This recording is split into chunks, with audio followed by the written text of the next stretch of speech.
minutinho, cara, já voltamos, hein? Olá, compulsivos, estamos de volta para mais um programa. Hoje eu estou do lado de Ricardo Lima, professor da Escola de Negócios da Anhembi Morumbi. Ele é um empreendedor serial, para não dizer compulsivo como nós. E ele também é mentor da aceleradora e formado em design, o que mais surpreende, né? Sim. Mas está aqui hoje por causa justamente da aceleradora. E eu quero saber um pouquinho desse mercado e é o que nós vamos conversar hoje. Como que está o empreendedorismo para o estudante, para as pessoas que ainda estão entrando no mercado ou estão por entrar no mercado. Então, você quer saber um pouquinho sobre isso? Fique com a gente e lembre que estamos ao vivo via Facebook. Portanto, se você quiser mandar sua mensagem, pode mandar por texto ou por áudio e mande para o DDD 11 97313 6617 11 97313 6617. Vamos lá, Ricardo, muito obrigado. Cara, uma boa tarde para você. E vamos lá, meu caro. Começa por aí, assim, ó. Como é que é pra você dentro da Anhembi Morumbi? Se prepara, porque eu vou ficar fazendo um monte de perguntas sobre a universidade, não só essa, como as universidades do gênero. Não sei como que é, mas você se prepara para fazer perguntas difíceis, tá? Perfeito. Mas vamos lá. Vamos começar pela aceleradora. Como é que isso funciona dentro da aceleradora, sendo a Anhembi uma das poucas que tem uma aceleradora dentro? Este programa não é um programa de patrocínio para quem está assistindo, então é por isso que eu estou falando que vou fazer essas perguntas, porque vou mesmo e quero saber como é. Poucas universidades hoje mantêm uma aceleradora dentro. Como é que funciona isso? Qual é a utilidade para o aluno e qual a utilidade para a universidade de um negócio desse? Opa! Então, vamos lá. Antes de tudo, boa tarde aí a todos que estão ouvindo também. Obrigado pelo convite. Eu acho que é um tema extremamente importante, até pelo programa, né? Empreendedores compulsivos. É isso aí. Eu acho que é uma discussão que a gente vai começar a olhar diferente aí para as universidades. Primeiro ponto, o que a gente percebeu, né? Por exemplo, a gente começou a ver o número de projetos inovadores e que vinha dos alunos, né? A quantidade, principalmente como a Universidade Anhembi Morumbi, ela tem uma diversidade muito grande de cursos, né? Então, era uma quantidade enorme que isso ainda não estava sendo mapeado. E ela começou a justamente oferecer esse apoio para os alunos no formato inicialmente de uma aceleradora, né? E o que é uma aceleradora de negócio, só para deixar bem claro, era, como o próprio nome fala, pegar um projeto empreendedor e oferecer principalmente uma mentoria, né? Ou seja, um apoio de conhecimento e estruturar para que ele possa ser apresentado para outros tipos de investidores maiores, né? Para que isso possa ser apresentado para o mercado. Então, a ideia da aceleração, o projeto, ele primeiro faz uma seletiva dos alunos, né? Ou seja, os alunos cadastram as suas ideias, os seus projetos. E pelo menos por semestre, são selecionados mais ou menos uns 8 projetos que vão passar por essa mentoria. Tá, e esses projetos são como TCC, são projetos de trabalhos integrados? Tem que necessariamente ser um projeto que é também trabalho acadêmico, não? Não. O que a gente colocou, né? Tem muitos alunos que têm ideias empreendedoras, mas que não executaram durante a faculdade. Tá. Então, se coloca que até para você se candidatar a aceleradora da Anhembi Morumbi, você tem que ser um aluno, só que as outras pessoas da equipe não necessariamente precisam ser. Certo. E também pode entrar ex-aluno também, de qualquer ano. Isso é muito interessante. Cara.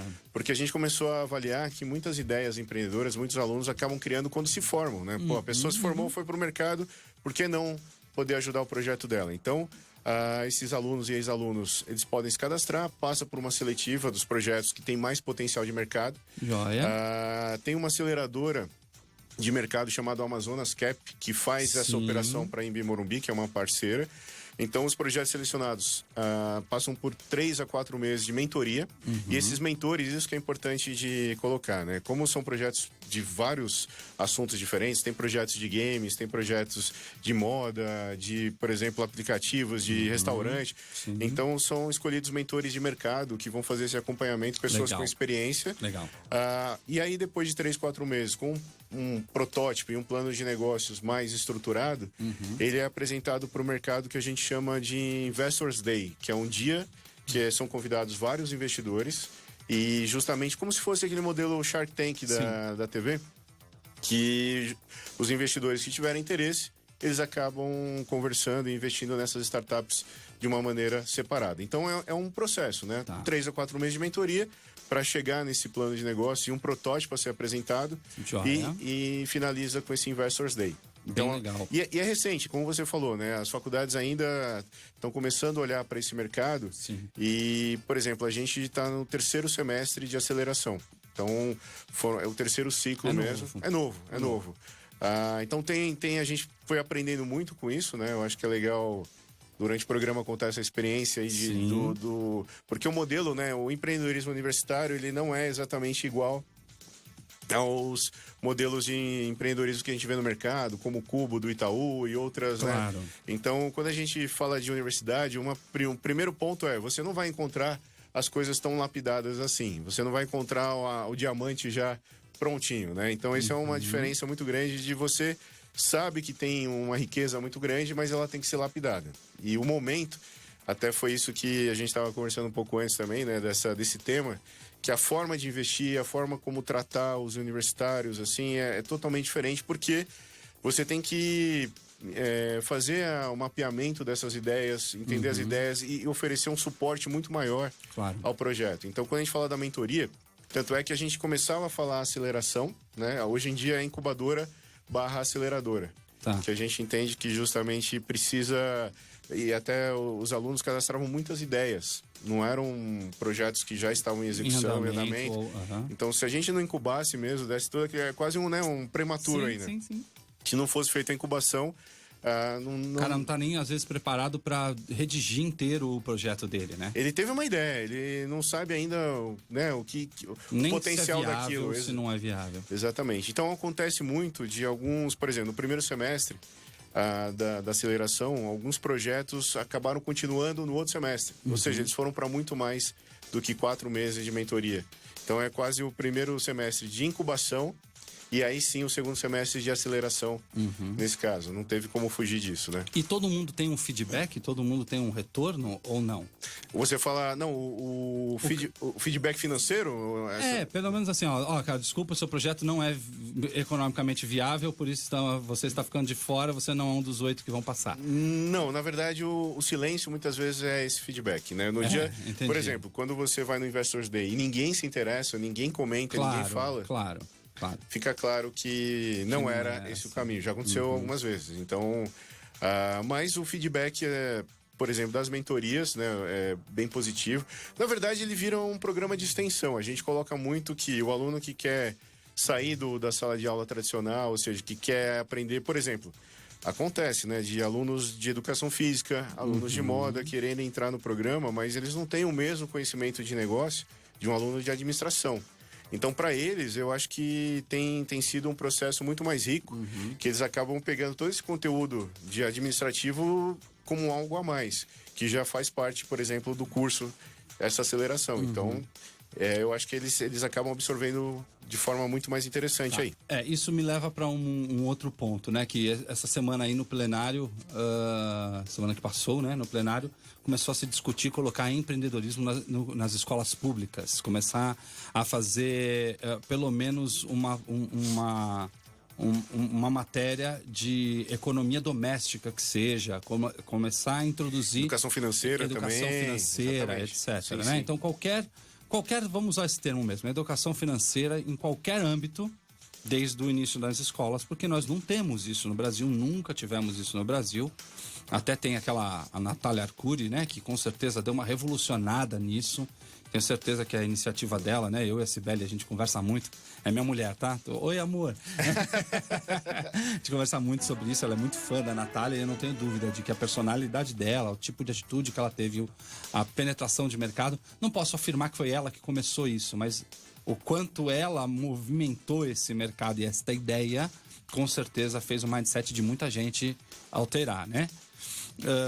E a gente está começando a discutir isso de entrar nas escolas, acho excelente. E aí é que eu te pergunto, aonde que você acha hoje, estando nessa posição que você está, que é numa posição universitária, de universidade particular, uma universidade cara, quer dizer... Tá acima da média, sim. Tá acima da média, porque assim, tem muito mais baratas, mas também temos universidades 6 vezes mais caras do que essa, né? Sim. Então, fica delicado a gente falar, né? Mas é uma universidade que está acima da média, de valor, de preço, né? De entrega provavelmente também, mas de qualquer maneira é uma universidade cara. E o acesso dessa gente, eles deviam já estar mais preparados na teoria. São pessoas que têm potencial para estar mais preparado. E ainda assim a gente encontra gente que não está nada preparada. Versus as pessoas que não têm acesso nem a isso, nem ao que essas pessoas tiveram nas suas vidas, né? Como é que você vê, em que hora a gente devia começar a abordar esses jovens, os nossos jovens, para eles se prepararem para esse momento?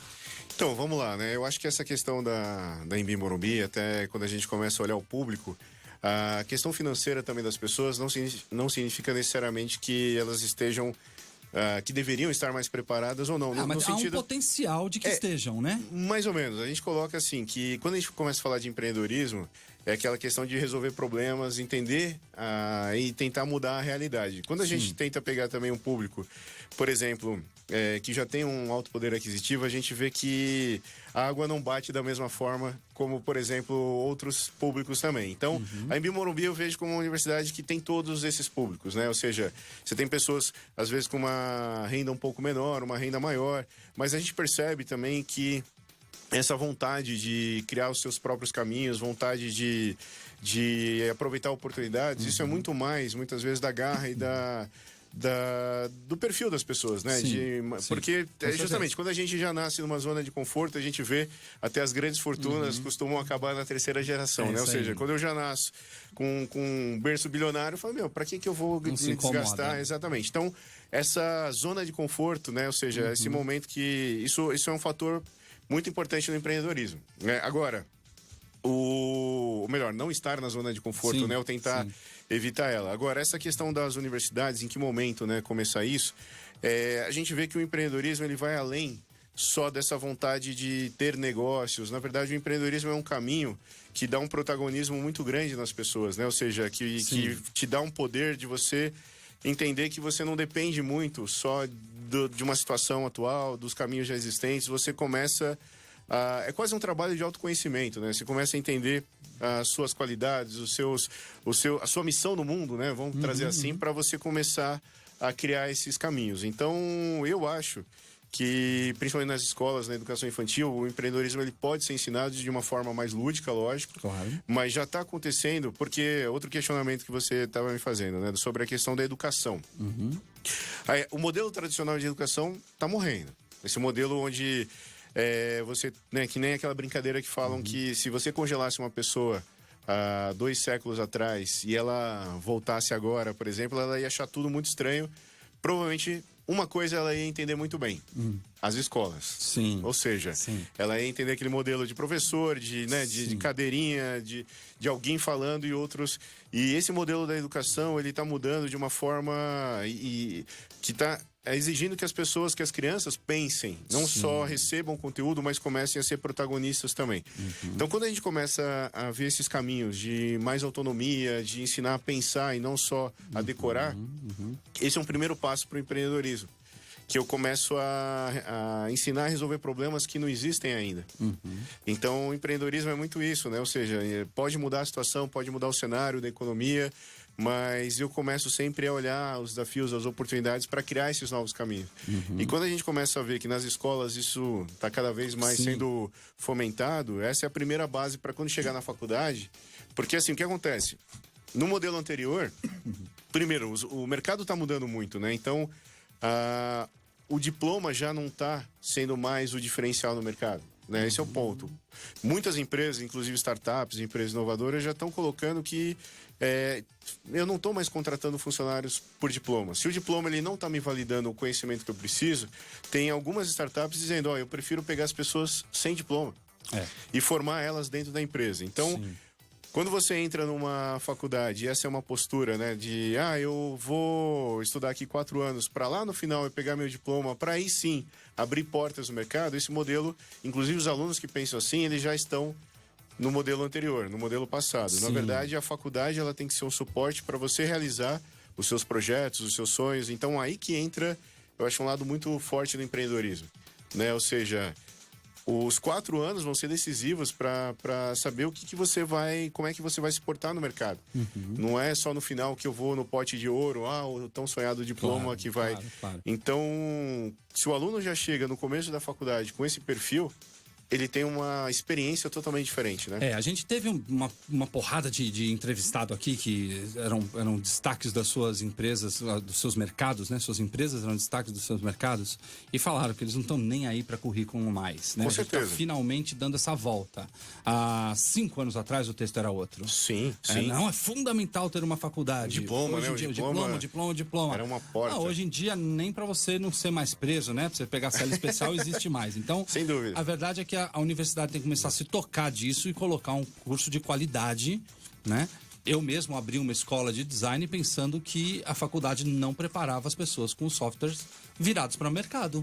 Quando chega no mercado, o cara tá estrepado. Fica trava, né? Fala, e agora? O que eu faço? Foi o meu caso, né? Sim. Só lembrando aqui, só um abraço, deixa eu abrir um parênteses, um abraço pro Matheus, que tá sempre com a gente, e o Augusto Roque, que está aqui mandando um abraço pra você. Um grande abraço, tá Augusto. A gente ao vivo. Grande parceiro aí. E aí, só dando volta aqui, você falou até dessa galera que realmente, até por estarem mais confortáveis, né? Numa situação mais confortável, nem sempre pensa em empreender, o que é uma pena, porque normalmente seus pais são os empreendedores e deviam estar estimulando, mas realmente existe isso, é verdade, talvez, como você falou, por a gente não ter sido estimulado desde do começo. Por outro lado, o cara que passa por mais necessidade, e às vezes por uma demissão, tô eu lá com 40 anos, sou mandado embora, tenho meu fundo de garantia, meus 30, 60 mil reais, 27, 70, às vezes eu falo, tem que abrir um negócio. Sim. Aí eu vou lá, vou procurar um modelo de franquia, vou abrir uma pizzaria, vou abrir mais um barbeiro, mais uma igreja. Mais uma pizzaria naquele quarteirão onde já tem 5, né? Exatamente. Então eu vou fazer parte. Como é que a gente poderia ajudar? Eu digo a gente, estou falando nós que estamos aqui num veículo de comunicação, você que está numa universidade, a ensinar as pessoas a deixarem de criarem os seus empregos e passarem a serem empreendedores, que é absolutamente diferente. Você abrir uma empresa ou você gerar o seu novo emprego, né? Você ser o gerador a chavinha, da sua própria... porque é isso. A pessoa pega e fala, eu tenho que continuar trabalhando. Com o que eu vou continuar trabalhando? E ele abre um emprego para ele próprio, se manter nativa. Sim. Ele não abre uma empresa, ele abre um emprego. Sim, com certeza. Né? Como é que você acha que a gente poderia trabalhar isso aí, cara? Então, o que eu falo sempre em aula também? Primeiro que olhar o mercado dessa maneira, eu comparo muito que a gente vive uma situação igual de um atleta, de um jogador de futebol, que acontece, né? Se a gente for ver, o atleta não vai jogar a vida inteira. Ele vai jogar até uma certa idade e depois ele vai ter que se virar, vai ter que verificar os investimentos, quais os novos caminhos, porque ainda vai ter muita coisa pela frente. O mercado, ele tá assim hoje, né? Ou seja, quem tá trabalhando, e as empresas contratam muito atletas. Elas querem performance, elas querem, né, um desempenho de alto nível. E por isso também, a gente vê que, dependendo de uma certa idade, você começa a ser mais caro, você começa a não querer fazer tanta coisa como antes também, ou seja, não é mais aquele perfil de quem está começando naquela área também. Então a gente vê que depois de uns 40, 50 anos, provavelmente você vai seguir o empreendedorismo. Você vai ter que fazer alguma coisa. Então, e mesmo que você tenha trabalhado anos em uma empresa tradicional, e eu vi isso acontecendo até com pessoas próximas, você não é treinado a ter o seu próprio negócio. Sim. Então, o mais triste que acontece, que nem você deu o exemplo trabalhei 20, 30 anos numa empresa, ganhei aquele fundo de garantia, aquela bolada, e o que você vê é que muitas vezes as pessoas gastam isso de uma vez só, sem ter conhecimento, né, de empreendedorismo, e é aí que tá, né? Você tem um tiro para acertar, e você tem que acertar.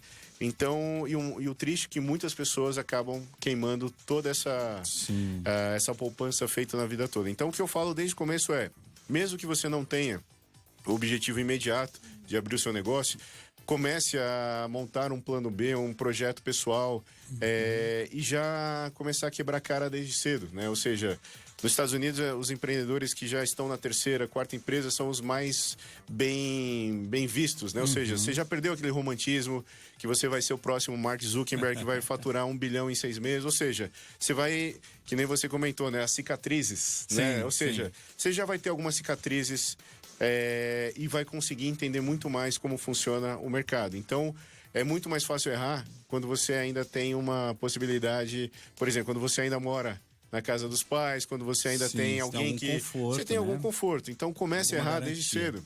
Comece a fazer projetos pessoais. Eu sempre coloco muito forte isso, né? Que trabalho você faria se ninguém te pagasse por isso? Qual é o seu hobby? Qual que é a sua...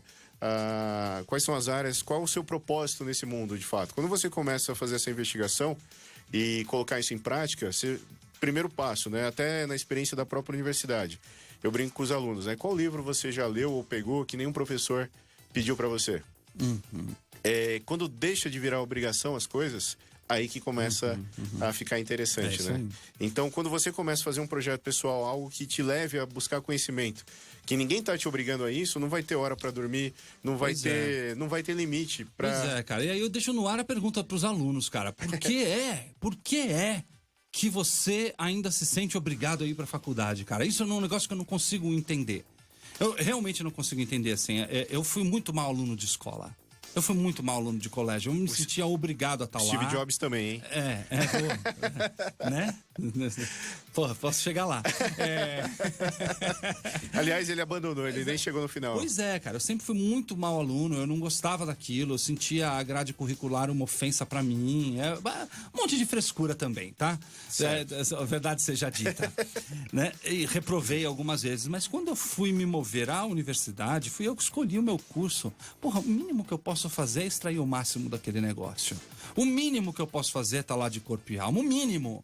Tá ligado? E tenho orgulho de dizer que no meu primeiro ano de faculdade a minha nota mais baixa foi 9,5. Eu que era aluno que reprovava na escola, entende? Mas por quê? Porque eu fui já por paixão, eu já fui afim de fazer aquilo, eu já fui com um curso escolhido. Se você não tá no seu curso escolhido, você não tá fazendo o que você gosta, maluco, o que você tá fazendo aí? Com certeza, não, mas você esse tá é o fazendo ponto. porque o papai mandou? Velho, conversa com seu papai e troca de curso, mas vai fazer de corpo e alma. Senão você vai fazer o quê? Vai gastar o dinheiro do papai 4 anos e aí mais 4 anos para outra faculdade que você resolveu fazer, como a gente vê tanta gente fazendo aí. E é gostoso ver um aluno assim, né? Por exemplo, aquele aluno que pede mais, que vai atrás, que não tá... Porque quando é obrigação, desculpa o palavreado, mas é uma merda, né? Quando tudo que é obrigação na vida já deixa de ter esse prazer. Então...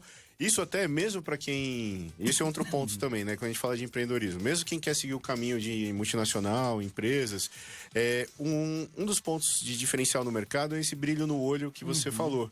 Quando você... Por exemplo, eu sempre tive eu sempre fiz os dois, né? Sempre tive o lado empreendedor, mas sempre também trabalhei em empresa, como eu trabalho hoje como professor de uma empresa também, mas sempre eu fiz as coisas para mim mesmo. Eu nunca fiz para a empresa. Então o pessoal fala, caramba, você tem brilho no olho, você faz com paixão, mas a entrega é outra, né? Ou seja, o conhecimento ele não tem fim, os projetos que eu toco. Então esse é um ponto, né? Ou seja, o aluno que ele entra na faculdade e entende aquilo como um ambiente para ele ir atrás do conhecimento que ele está buscando, aquilo não tem fim, não é... Terminou a sala que vai terminar o conhecimento. É isso aí. Por exemplo, uma coisa que eu fazia que as pessoas ficavam revoltadas é que eu não anotava nada quando eu estava na faculdade. Eu falei assim, pô, se eu sair da sala e não absorver esse conteúdo, para mim não serviu de nada. Então, quando eu via essa coisa de escrever no caderno para depois consultar, já não me servia mais. Ou eu aplicava aquilo, eu entendia como podia remeter na minha vida, ou não tinha validade nenhuma. Eu acho que é um ponto... a ser colocado. É verdade, é verdade. Até por isso, essa participação de ex-alunos que você mencionou, e o Maurício Daniela está assistindo a gente aqui, está falando também, cara. Gostei do lance da participação dos ex-alunos, que pode combinar o conhecimento técnico com a experiência, né? Ele já é um cara que já está no mercado e tudo mais. Aliás, ô Pazotto, você tem como falar com a gente? Tem? Então tá, o Pazotto, cara, é um clássico exemplo, cara. É um dos caras que eu mais admiro e é muito louco. Quando a gente entra em lugares aonde a gente vê que as pessoas têm essa maleabilidade. O Pazotto mesmo estava conversando com ele um dia. Conta aí, Pazotto, você fez a faculdade pensando em ser dublador, não é isso? Sim, eu fiz faculdade de teatro, pensando em ser dublador, por isso que eu vim aqui para São Paulo. E hoje estou aqui operando mesa de som. Né? E ele falou assim, nunca me vi, né? Eu nunca imaginei. Eu via, tipo, mesa de som, falava, não, isso é uma coisa que nunca vai acontecer comigo. Tipo, sei lá, pode descartar. E hoje eu vivo disso, né? E vive disso. Legal. E é um dos caras mais empenhados na rádio, cara, assim, ó, sem demagogia, já falei, o Pazuello é um dos caras que eu queria entrevistar aqui um dia, tá ligado? A gente tem que combinar pra ele sentar aqui. Não, porque cara, é um desses caras que é o intraempreendedor, sabe? Sim. O cara é funcionário da rádio, por assim dizer, mas, mano, ele trabalha que nem gente grande, ele pegou isso aqui pra ele, é o filho dele, a gente vê ele lidando com a mesa, com o computador, ele quer encontrar soluções. É aquilo que a gente tava falando sobre De melhorar, de inovar. Empreender é saber identificar problemas e encontrar soluções, né, mano? E aí tem tudo a ver com inovação. Muito obrigado né? pela parte que me toca. Sempre dá pra fazer melhor, né? Esse é outro ponto que você falou. Na hora que você entrou com paixão, a sua nota menor era 9,5. Na hora que você faz o que você gosta, o 10 não tá suficiente. Você vai buscar o 11. Quando você faz por obrigação, e eu também entrei na primeira faculdade, eu via a primeira pergunta, eu sempre falo para os alunos. Quando eu entrava na faculdade, eu perguntava, qual que é a média daqui? É 5? Já sei quanto que eu preciso tirar. Se meu objetivo é o diploma, com 5 eu chego até lá. Quando você faz projeto pessoal, ou, por exemplo, tem paixão no que você faz, o 10 é pouco ainda. Então, essa é uma diferença bem interessante da postura que você coloca nas coisas. Eu estava falando com uns alunos do Rock, inclusive, e que estavam na Feira do Empreendedorismo, lá da Feira do Empreendedor Sebrae. Sei. A gente esteve lá, fui um dos articuladores de alguns dos eventos e workshops que aconteceram lá. Legal. Em convite dos empreendedores compulsivos, né? E a gente estava falando o quanto que você tem que se envolver com tudo e entender de tudo com que você lida, né? E aí uma menina olhou para mim e falou assim, mas você vai me falar que dá para você saber tudo hoje, assim, com aquele ar desafiador da juventude?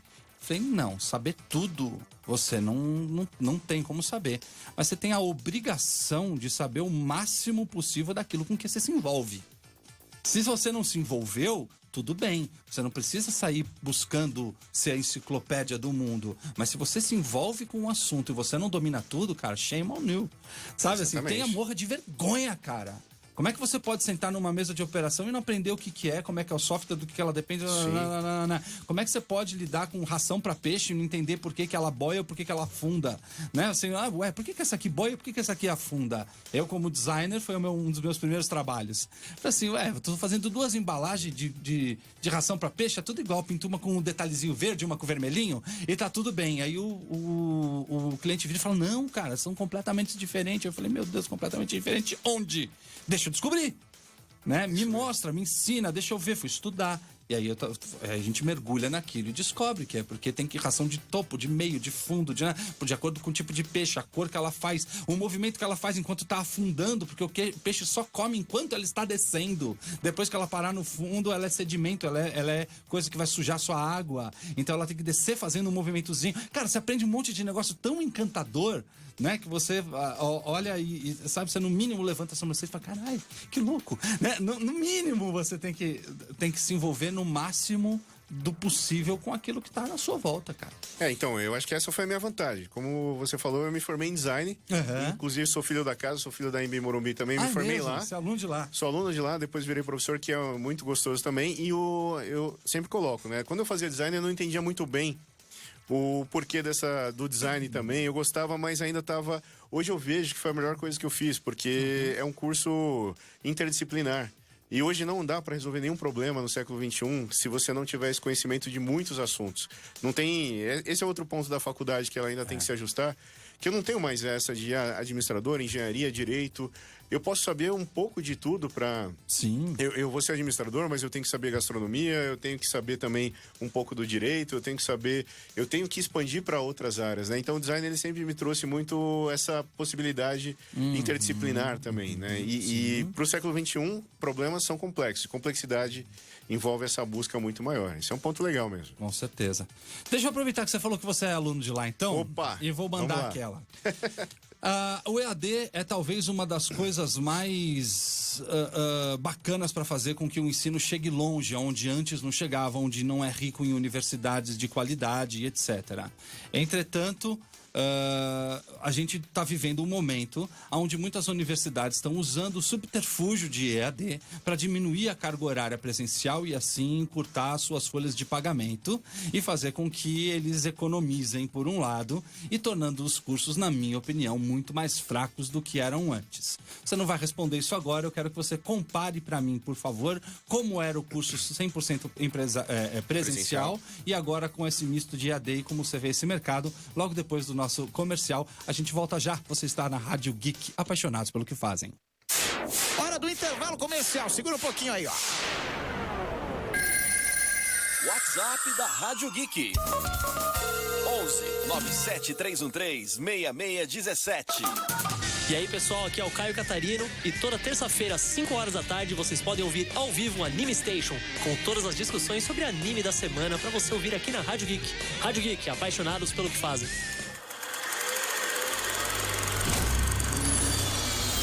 Você já pensou em estudar cinema? A hora é agora. O Instituto de Cinema conta com mais de 100 cursos que cabem no seu bolso e na sua rotina. Aprenda sobre direção, fotografia, roteiro, edição e muito mais. Você ainda tem acesso a monitorias especializadas, equipamentos profissionais e produz 2 curtas-metragens prontos para concorrer em festivais. Saiba mais em institutodecinema.com.br. A edição de novembro da revista Mundo dos Super-Heróis já está nas bancas com informações sobre o futuro do filme da Viúva Negra. Saiba o que esperar da trama, conheça a trajetória da viúva nos quadrinhos e acompanhe a evolução do visual da personagem em cards colecionáveis. E mais, informações sobre o seriado Watchmen, easter eggs do filme Coringa e novidades sobre muitos quadrinhos. Já nas bancas. Olá, eu sou o André Fauri. Vim aqui contar uma notícia muito legal pra você. Você gosta de jogos? Você trabalha com jogos? Ou você já pensou em trabalhar com jogos? Está disponível o meu novo curso Lucre com Games. Todas as dicas e truques que você precisa saber para fazer dinheiro com um jogo digital. O curso é dividido em 4 módulos. Introdução, jogos premium, jogos freemium e jogos free to play. Acesse agora www.lucrecomgames.com.br para transformar o seu sonho em uma profissão. www.lucrecomgames.com.br. Venha conhecer o Império do Ar-Condicionado. Trabalhamos com todas as marcas que você precisa para sua casa ou sua empresa. Acesse imperiodoar.com.br e peça um orçamento através do e-mail imperiodoar-condicionado@yahoo.com.br ou pelo WhatsApp no 11 94036 6603. Especializados em ar-condicionado e limpeza de duto via robótica. Império do Ar-Condicionado, 11 94036 6603. Ô, meu, de volta agora com a programação. É isso aí, vamos de volta. Eu deixei uma pergunta bizarra que, resumidamente, o EAD, que era para ser uma coisa que simplesmente leva o ensino para longe, está sendo usado hoje pelas universidades para encurtar o número de aulas presenciais e com certeza economizar a folha de pagamento e tornar tudo um pouco mais barato. E a minha pergunta foi, e aí, cara, o ensino de antigamente, 100% presencial comparado com esse híbrido? Como é que você vê? Qual o resultado que você sente? Bom, vamos lá. Eu acho que o EAD é um caminho inevitável. Assim, o mercado, logicamente, ele tem a facilidade de oferecer cursos muito mais em conta para os alunos, então ele traz também para a universidade um perfil de aluno inicialmente que foi visto, né? Ou seja, do aluno que não consegue estar presencialmente ou que tem essa questão do valor financeiro, mas ao mesmo tempo eu vejo o EAD muito parecido com o começo da internet, quando a gente viu o jornal. E o jornal, quando ele ia para a internet, ele era praticamente o scanner do jornal, né? O jornal digital, a primeira versão era uma versão basicamente escaneada. O que acontece com o EAD é que assim, o EAD ele tem as suas características, os cursos à distância ainda não estão sendo feitos da forma para explorar o próprio meio em potencial. Então, a experiência do EAD hoje, ou seja, como ele é feito, então, basicamente, o EAD ele era muito pensado, leva a sala de aula para online. É isso. Então, você assistir uma aula gravada, você participar de grandes leituras, esse não é o potencial do meio digital. Então, na hora que você consegue fazer isso de forma principalmente híbrida, né, que você não mate totalmente o presencial quando possível, mas ao mesmo tempo você explore a interatividade, outros recursos, isso começa a ganhar um outro patamar, por exemplo, de realidade virtual e outras. Então, assim, o que eu vejo hoje no EAD é um momento de transição. Logicamente que quando a gente olha para o lado, por exemplo, dos professores, a gente fala, caramba, uma aula minha gravada vai para milhões de pessoas e eu vou ganhar da mesma forma como eu ganhava antes, né? Ou seja, os professores estão sendo explorados, não estão? Então, assim, eu vejo esse momento de transição que os próprios professores não estão preparados ainda para esse novo momento do EAD. Então, isso causa uma ansiedade gigantesca em todo mundo, ou seja, gera uma polêmica muito grande em como está sendo feito. Então, a própria Anhembi Morumbi, na sua versão digital, ela ainda está indo para um caminho mais interativo, tal. Eu não vou dizer para você que está 100% ainda e que ela também consegue resolver esse problema da melhor forma possível. Eu acho que ainda é um problema que está para ser resolvido.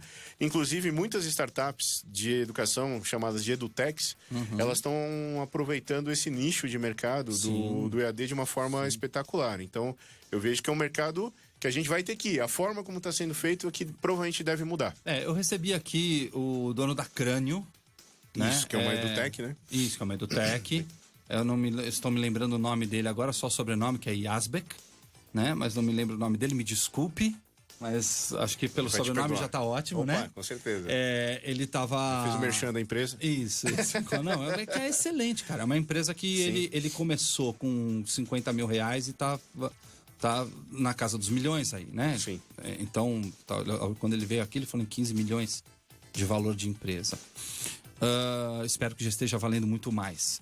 E tá fazendo a lição de casa bonitinha. O que me espanta é que há 10 anos atrás, eu entrei num site chamado Team Tree Houses, que é um site de EAD, de ensino à distância, para programação. E ele era absolutamente incrível. Você assistia um videozinho de 2-3 minutos, aí tinha um exercício, você faz, se você erra, ele volta o vídeo, você assiste de novo, se você erra, ele volta o vídeo, você assiste de novo. Se você erra a terceira vez, ele diz, o correto era este, né? E aí ele te mostra o correto e você executa a tarefa que ele está propondo a cada 3-4 minutos em pequenos drops em aulas de 20-25 minutos. Simplesmente perfeito, há 10 anos atrás. 10 anos se passaram e eu vejo uma empresa gigante como a Red Laureates, assim como eu vejo outras universidades, não estou apontando o dedo neles não, estou falando de outras, vamos falar de todas aí, Unicid, Unip, a falecida Uniban quando tentou era isso, agora a Uniban é a Anhanguera, que também não tem novidades. Eles estão patinando nesse mesmo coisa que você falou. Pega a sala de aula, põe aqui. Bota uma câmera, grava a aula, o moleque assiste, responde um formulário normal depois de ler um PPT. Né, assim. Até que ponto será que esses caras não estão só economizando grana e não querendo entregar um produto de valor, né? Então, eu colocando pelo lado da Anhembi, né, onde eu tô, assim, existe um investimento hoje de criar essas novas experiências no online, assim, não vou dizer para você que isso já tá, que os alunos, por exemplo, já têm essa experiência, ou seja, que o grande número de alunos de AD já esteja vivendo isso, mas existe departamentos da LORT, inclusive a da LORT Digital, que estão investindo sim numa experiência num outro formato, aproveitando as novas tecnologias que estão, inclusive com essas edutechs. Não sei ainda, eu acredito que muitos ainda são protótipos que estão sendo colocados para alguns cursos inicialmente. Legal. Por exemplo, que nem quando você vai ensinar gastronomia pelo EAD. Então, assim, realmente começa a ser uma coisa... Não é tudo que dá para colocar lá. Não é tudo que dá para colocar lá, né? Então, você tem a própria natureza do curso pedindo outras formas também. Sim. Mas eu, particularmente, eu gosto muito dos modelos híbridos, ou seja, que você tem os momentos presenciais de sala, de contato com aquele professor do próprio EAD, porque você tem um lado humano no processo que ele não pode ser descartado. Claro, e ainda não é substituído por nenhuma ferramenta de webconferência e tal. Então, a possibilidade de você conhecer a sua sala presencialmente, o professor, isso gera um engajamento da turma de uma maneira totalmente diferenciada. Em Anhembi Morumbi, ela até tinha, eu não sei se tem ainda, até eu era professor desses cursos híbridos, mas eu gostava muito. Era uma semana que era uma diferença, né? Quando você tem cursos, por exemplo, que algumas disciplinas são totalmente EAD e outras são presenciais. Mas quando você tem disciplinas que uma semana é EAD e a outra semana é presencial, Legal. eu acho muito legal. Muito bacana. Eu acho muito bacana, que você consegue o melhor dos dois mundos. Perfeito. Né? E isso a MB ela tem também, principalmente naqueles cursos de 2 anos, que são chamados, né, os tecnólogos, né? Ela começou com esse protótipo, principalmente. Confesso que eu não sei muito como evoluiu, acabei deixando de dar aula para esses cursos, né? Eu estou mais na graduação dos 4 anos. Mas 4 anos até outra polêmica também, né? Que será que esses cursos de 4 anos vão se manter com essas novas gerações aí tão dinâmicas e ansiosas também? É outra, por isso que eu acredito que vai mudar muita coisa mesmo. Eu gostaria que mudasse até aqueles anos do ensino fundamental e médio que realmente eu acho que eles se arrastam por tempo demais da nossa vida, né? Sim. Eu tive o prazer de conhecer uma família que foi até a minha escola levar a filha para aprender desenho. E a menina de 9 anos, super inteligente, super bacana, super eloquente, super antenada, surpreendendo mesmo, surpreendendo em todos os sentidos. E aí Dava minha uma esposa rasteira pegou... em todo mundo. em todo mundo, cara. E aí minha esposa falou, você é muito inteligente pra sua idade. Ela falou, eu tenho um canal de YouTube, tanana. E aí o pai falou do meu lado assim, é porque ela estuda em casa. Eu falei, oi? E aí eu descobri que é uma comunidade que ele participa lá, ele me contou, quis saber muito mais, vou trazê-lo aqui, faço questão, de 22 mil pais que já estão aderindo no Brasil a esta modalidade de ensino em casa. Uma vez que a gente tem um Enem que pode certificar que o que ela aprendeu está de acordo com o exigido pelo país. O que mostra, né, um caminho contrário, porque assim, se a gente for ver, na verdade os pais terceirizam muito a criação dos filhos. Não tem tempo, aliás, trabalham, ficam até tarde, se sentem culpados por isso, mas ao mesmo tempo mostra que quando você acompanha esse processo de fato, poderia até estar na escola também, mas será que os pais fazem esse complemento quando a criança chega em casa dessa forma? Será que também o modelo híbrido escola e casa não seria uma alternativa, não só a casa, não só a escola, mas um modelo complementar? Nem todos os pais sentam do lado e descobrem, até na faculdade mesmo, os pais, tá matriculado, tá fazendo, mas eles não acompanham com tanta proximidade, alguns, né? Então isso faz a diferença, esse interesse, né? O Sandro Sanches, seu aluno, tá falando, esse é o cara, grande professor Ricardo, fala pra gente aí sobre os eventos da Business School. Opa, o Sandro... A Business School ainda acontece lá na VO, Vila Olímpia? Não só na VO, ela tem outros campos também. Ele foi fundado lá, né? E você sabe que o fundador ali, um dos, né, fundadores ali da Business School São Paulo, foi o Alessandro Saad, que era professor ali, que é o criador do Empreendedores Compulsivos, e é quem me trouxe para este programa. Nossa, essa informação não tinha, hein? O mundo é pequeno. Opa! O mundo é pequeno, com certeza. É o mesmo cara. Mas vamos lá, fala dos eventos da Business School, por favor. Primeiro dar um oi aí pro Sandro. O Sandro é um dos acelerados aí da MB Up, que é a aceleradora legal, da MB Morumbi. Qual que é o produto dele? Ele tem uma startup Lawtech, né, que é para a área jurídica, principalmente para ajudar e fortalecer aí os profissionais recém-formados da área jurídica e também oferecendo serviços nesse mercado de uma maneira mais simplificada através de plataformas. Assim, ele está investindo bastante aí em inteligência artificial, ou seja, o futuro da própria área de direito, e é um dos alunos mais engajados. Não vou falar só dos eventos da BSP, mas olhando a Escola de Negócios como um todo, né? A gente tem aí... Opa! SS Office. Exatamente. A empresa chama SS Office. Tá mobilizando muito. Que deve ser de Sandro Sanches, né? Olha só, hein, Sandro? Ele descobriu também, hein? Tava fácil. Mas a gente tá engajando, trazendo muitos profissionais de mercado para em Morumbi, estimulando também que os alunos possam participar dos eventos fora. E tem alguns eventos que a gente coloca como programa de extensão, por exemplo, como o Time Enactus, que está sendo construído agora, de empreendedorismo social, que é, como eu falei, os alunos que querem se destacar e entendem que esses programas, que nem Empresa Júnior ou entidades estudantis, fazem uma diferença enorme na carreira desses alunos. Com certeza. Então, na verdade, esses eventos, que ele está colocando, são os eventos que a gente desenvolve, estimula mesmo, ou seja, para os alunos irem além e principalmente conectar esses profissionais de mercado. Depois o endereço é meio grande aí para compartilhar, mas eu colocarei debaixo aí desse vídeo quando estiver disponibilizado para a agenda completa dos eventos. Existe como pessoas de fora, não estudantes, entrarem em contato com a universidade através desses eventos? Existe como alguém que não é aluno e vê um evento, palestra, alguma coisa de empreendedorismo, cara? Sim, sem dúvida. Os eventos são totalmente abertos. Logicamente que, como ferramenta de comunicação, a gente divulga mais para os alunos, mas a gente tem parceiros também, como o Vamos Subir, que é um grande parceiro que costuma trazer grandes executivos, como o CEO da Oracle, vice-presidente da Bayer e outros, como a diretora do PayPal, que está vindo agora também dia 18. Já aproveitar e falar dos eventos aí, né? Dia 18 agora de novembro na VO. O site é vamosubir.com, esse nosso parceiro, que dá para se cadastrar por lá também, mas a gente tem essa abertura até como uma forma de divulgar a faculdade, os cursos, né? Ou seja, na verdade, parceria é tudo nessa vida, pessoal. Não só parceria, né? Nessa questão de conteúdos, mas a gente tem parcerias na própria Embi com a área de carreiras, que faz essa conexão com o mercado também muito forte, com esses parceiros que trazem, senão a gente não conseguiria ter braço para... Inclusive o Sandro é um grande parceiro aí também para mobilizar os alunos, que é outro canal que a gente precisa fortalecer sempre também, né? É isso aí. Ele tá falando aqui que o SS também é o maior nível de um gamer no jogo. Tô ligado, mano. Não imaginei que era isso por ser um office. Tá vendo? Ele tá em todas. Ele é o rapaz mesmo aí dos eventos. Legal, cara.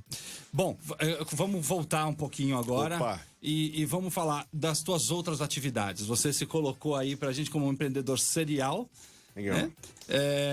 O que é que você faz mais? Aonde é que você se gabarita como um empreendedor? O que você faz? Então, né, eu até estava comentando aqui, eu sou um professor recente, né, eu comecei a dar aula em 2015, mas sempre tive o lado, desde a minha formação, quando me formei em 2004, eu acabei atuando muito como freelancer, prestando serviço para muitas empresas, e os projetos foram aumentando, de repente eu acabei abrindo empresa, eu nunca sonhei inicialmente em abrir empresa, depois comecei a ver que eu nasci para isso. Principalmente, né, assim, acabei fazendo curso de administração como pós-graduação, que eu percebi que abrir uma empresa sem ter conhecimento de gestão, administração, é totalmente uma insanidade. Que abrir empresa já é loucura. Sem conhecimento de gestão, então, você fala, parabéns, você é corajoso, né? Então, eu acabei fazendo também e percebi que com conhecimento a gente acaba tendo o potencial de realizar nossas próprias ideias. Tive já escritório de coworking aqui em São Paulo, né? Fiquei no comecinho do movimento de coworking, eu tive um na Augusto, chamado Beans, que foi uma experiência muito interessante para entender esses novos espaços, que aliás hoje o coworking foi para outro patamar, inclusive com inovação. A gente vê, né, o Santander abrindo agência no formato de coworking, o McDonald's começando a pensar em coworking, assim como a Starbucks também tem isso muito forte. Ou seja, coworking virou ponto de inovação, virou uma febre aí do mercado. Depois do coworking, acabei transformando uma empresa de projetos culturais. Também gosto muito de trabalhar com Lei Rouanet, PROAC, leis de incentivo e editais. Gosto de trabalhar com projetos de grafite. Eu sou bem, assim, tenho um projeto que é o meu lado do design ainda, projetos de arte. Tenho uma corretora de seguros no modelo de franquia. Também tenho esse lado de consórcio, seguros. E tenho também uma empresa que eu gosto muito do movimento de software livre, de trabalhar com WordPress, Moodle. E acabei focando muito mais no EAD, com projetos com Moodle, né? Então, de universidades corporativas, de ajudar franquias, ONGs ou empresas que queiram ter o seu próprio ambiente de ensino. Isso tudo ainda faço. Eu fazia antes de ser professor. Quando virei professor em tempo integral, aliás, detalhe, hein? Todo dia dando aula de manhã e noite, eu faço isso à tarde. Né? E no tempo livre, o pessoal, né? Falei da meia-noite às 6.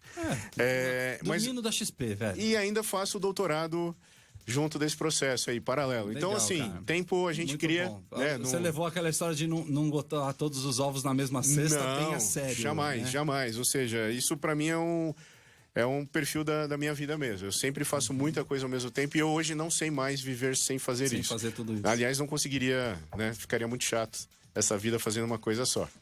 Com certeza. E eu acho que é por isso que eu acabo falando de muitos assuntos nas aulas. Quando a gente vai com experiência de vida mesmo, de vários mercados, isso vira case mesmo. Então, eu percebo que os alunos... quando eu saio da questão dos livros, né, e trago essa vivência, é onde que eu acho que os alunos mais valorizam mesmo. Com certeza, cara, com certeza. Quando eu abri a escola, foi pensando nisso, de só levar professores que estão atuando no mercado, que é para eles levarem a realidade do mercado, para eles levarem pipeline de trabalho. Isso a Globo não mostra. Isso a Globo não mostra. É isso mesmo, cara. Não, é isso mesmo. Quanto que eu estudei há 30 anos atrás, 20 anos atrás, com professores, com pessoas que diziam, não, isso aqui já é negócio que eu que desenvolvi e tal, você quebra a sua cabeça lá e inventa o seu método. Eles paravam, quando chegava no que importava, no que ia fazer diferença pra mim no mercado, o cara falava assim, não, mano, isso aqui é meu, não é do software, sei lá. E é justamente esse que eu preciso aprender. Sim. Né? E é esse que eu preciso ensinar, porque, cara, como é que eu quero fazer as coisas serem melhores se eu não permitir que um cara aos seus 19 anos comece da onde eu estou aos 40, né? Sim, é o único jeito. É o único jeito. Ele tem que chegar, ele tem que sair daqui igual ou melhor do que eu já. Para que ele aos 40 esteja muito melhor e repita isso.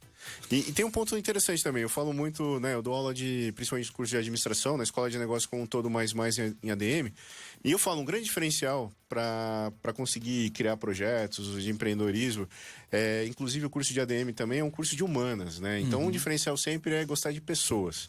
Sim. Esse é um ponto que isso vai ser sempre uma folha em branco no mercado. As pessoas, né, são muito diferentes umas das outras, o comportamento. Então, quando a gente tem essa experiência de vida, né, ou seja, quando a gente vai e você fala, nossa, a realidade é outra, né, ou seja, tem muita coisa que eu posso mostrar, né? Ou seja, empreendedorismo na periferia. Tem tanta coisa que dá para os alunos terem esse contato de perto, que isso realmente é só vivendo mesmo. Com certeza. E por falar em vivência, nosso lema é tenha cicatrizes. Cicatriz é o quê? Uma porrada que você tomou, machucou, né? Fez uma ferida, ela já cicatrizou, mas ela ainda dói, né? Porque cicatriz se aperta, ainda dói, sim, tá lá pra te lembrar de você não fazer a mesma coisa de novo. Qual que é a tua, cara? Ou as tuas, que você se lembra, que te colocaram na situação que você está hoje? Então, acho que tem dois pontos, né? Uma que nem eu comentei, de você abrir um negócio sem ter conhecimento de... Você falar, não gosto de planilha financeira, não gosto de entender números, mas na verdade não tem como você abrir um negócio, mesmo que você não goste. Você tem que saber, ainda mais quando você tem sócios, você tem que saber o que cada um está fazendo, né? Tem um conhecimento macro do processo. Ou tem um sócio que goste disso, né? Então, mas esse é o ponto. Mesmo que ele goste, você tem que saber também. Claro. Né? A gente vê que sociedade é a coisa mais difícil de dar certo, né? É um casamento, e esse casamento ele tem que vingar da forma correta. Nem sempre, Cezinha, você foi um grande cara, mano. Eu tive uma sociedade de 12 anos fantástica. Mas é um casamento de sucesso, mas é um casamento. Mas terminou em divórcio, né? Opa, tudo bem. Mas esse é o ponto, né? Amigável. De você entrar em outras áreas, por não saber também, acabei me prejudicando em alguns momentos aí no mercado. E outro também é essa questão, principalmente de contratos, a área jurídica, que a gente... eu sou muito peito aberto, né? Eu vou fazendo, eu quero ajudar. O empreendedor é isso, primeiro faz, depois você pergunta, né? Então... tinha alguns momentos que eu, né, não me perguntava se tinha que pedir autorização, se tinha que... Sim. E isso, em algumas vezes, eu quebrei a cara. E hoje em dia eu sou muito... pisando em ovos, e assim, em alguns momentos. Você tem que saber também, principalmente quando você está em grandes empresas, que você não pode sair fazendo loucamente. Que você tem que, em alguns momentos, tá, pessoal? Respeitar algumas regras no mercado. Então, a área jurídica... O padrão é respeitar as regras. O padrão é respeitar as regras. E conhecê-las muito bem. Sem dúvida. Porque só conhecendo a regra é que você pode quebrá-la com segurança.